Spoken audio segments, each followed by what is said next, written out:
Ал біз көшеге шықтық. Арген кеше бір кочевник деген кафені тауып алдық. Ол жақта қырғыздардың кафесі екен. Сол жаққа бара жатырмыз қазір. Кочевник, великолепный кочевник.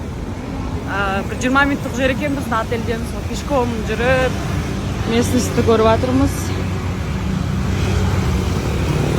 Мына жақта енді тынбайды мотоциклдар. Таптық кочевник деген шайхананы Нью-Чангда. А? Да? В общем, кочевникқа келдік. Мына жақта бауырсақтар бар екен. Я люблю бауырсақ. Сүйініп атады. Өзінің жерлестерін көріп. Ар жақта сүтті шай бар екен, достар. Мұнда чай с молоком. Содан тамақтар қайда мұнда. Салаты. Только можно заказать. Ол лагман бар, шорпол. Ал тамағымыз келді. Мы заказали чай с молоком, лапша с морепродуктами, оливье. И он заказал себе лагман.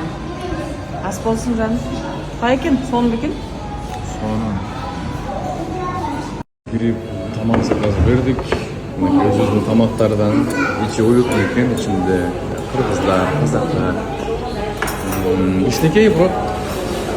Тамақтары соны. Аш болсын. Біз жаным екеуміз массажнокқа келдік. Что-то бәрі мақтап жатыр. Күшті дейді. Мына жерде міне осылай жасайды массажды. Аяқтарына. Бүткіл жерде бар осындай массажнок деген. Қызықта тема тұрғай массаж. Иә.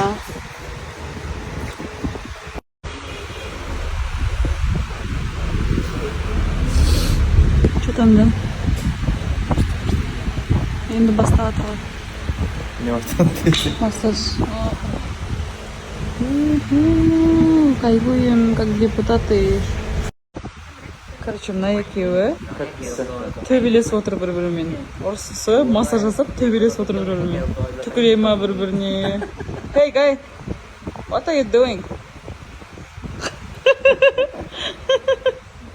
No.